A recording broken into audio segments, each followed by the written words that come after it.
Halo, selamat pagi, apa kabar Anda pemirsa? Berjumpa lagi dalam Berita Mataram hari ini. Sejumlah informasi penting dan menarik lainnya telah kami siapkan untuk Anda, dan berikut diantaranya.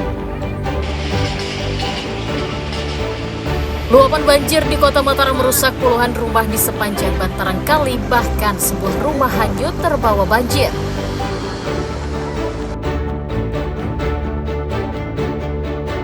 Seorang mahasiswa dan rekannya di Mataram diringkus polisi karena mengedarkan narkoba.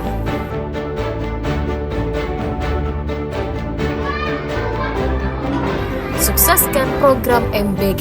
Personel TNI di Lombok Tengah kawal penyaluran paket makanan ke puluhan sekolah. Bersama saya Listia Widya, dan berikut Berita Mataram selengkapnya.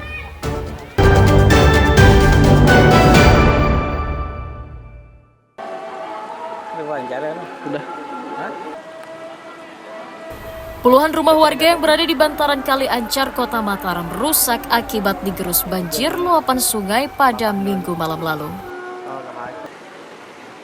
BPBD Kota Mataram mendata sedikitnya 76 unit rumah di bantaran kali rusak berat hingga ringan, termasuk kerusakan perabotan dan alat elektronik. Bahkan rumah salah seorang warga bernama Masnan, 60 tahun, di lingkungan Majeluk, hilang terbawa arus banjir beserta isinya.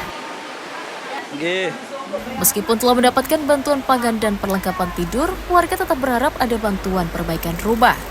Warga dan Satgas Gabungan TNI Polri juga masih terus bergotong royong membersihkan material lumpur dan sampah sisa banjir hingga Kamis siang. Coba lemari ini anak, segitu Kang. Coba bisa kita keluarin.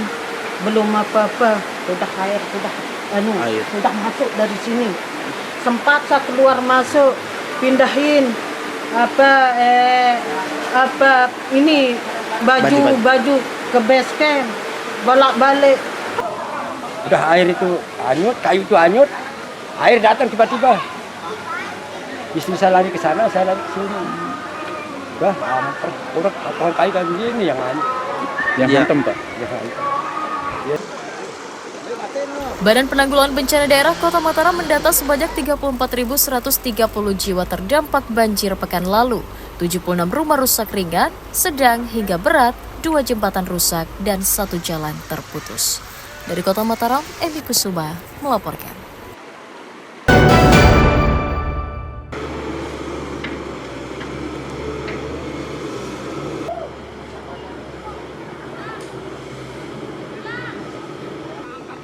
Pemerintah Kota Mataram menyiapkan anggaran sebesar 6 miliar rupiah untuk menangani dampak banjir pada Minggu akhir pekan lalu. Dana bencana tak terduga tersebut nantinya akan digunakan untuk memenuhi kebutuhan mendesak seperti kebutuhan sembako hingga obat-obatan bagi warga korban banjir. Anggaran tersebut juga akan digunakan untuk perbaikan fasilitas publik dan rumah warga yang terdampak. Selain menggunakan dana belanja tak terduga, Pemkot juga akan menerima bantuan dari BNPB berupa perahu karet dan biaya sewa alat berat yang digunakan untuk membersihkan material banjir. Kalau BPT Kota berapa jumlahnya? Kita masih punya sekitar 6 miliar. Dan ini kita bisa tambah. Tapi kita gunakan dulu yang ada. Ya 6 miliar kita gunakan dulu seberapa besar ya, akan kita gunakan. Dan juga nanti di provinsi juga begitu, BNPB juga begitu. Untuk mempercepat penanganan dampak banjir, pemerintah Kota Mataram telah menetapkan masa tanggap darurat bencana selama 2 pekan mendatang yang akan difokuskan untuk pembersihan material dan perbaikan infrastruktur yang rusak akibat banjir. Dari Kota Mataram, Emi Kusuma melaporkan.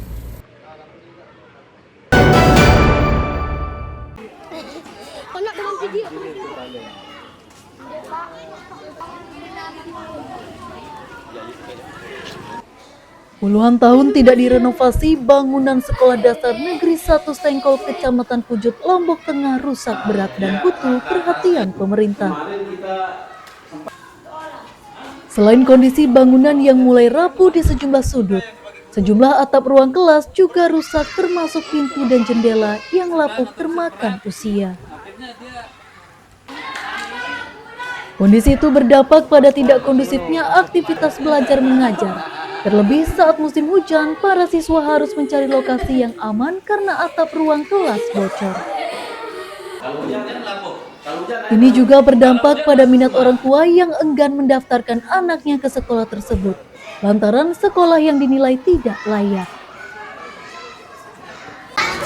Yang saya tahu dia dapat rehab di bawah 2010. Terus kemarin saya di sini sudah 2 kali didatangi sama konsultan. Rencananya untuk tahun 2024-25 akan dapat rehab, tapi sampai sekarang tidak ada lagi.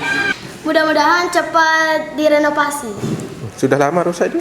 Sudah, dari saya kelas 1. Kelas 1 SD? Pindah. Pindah kemana? Biasanya di rumah. Itu kalau hujan? Nggak bisa di sini ya? Enggak. Takut nggak ini dengan kondisi ini? Enggak. Nggak takut? Udah terbiasa ya? Iya, udah terbiasa. Pihak sekolah berharap pemerintah daerah segera merenovasi sekolah agar kegiatan belajar mengajar siswa kembali normal seperti di lembaga pendidikan lainnya. Lukmanul Hakim melaporkan dari Lombok Tengah.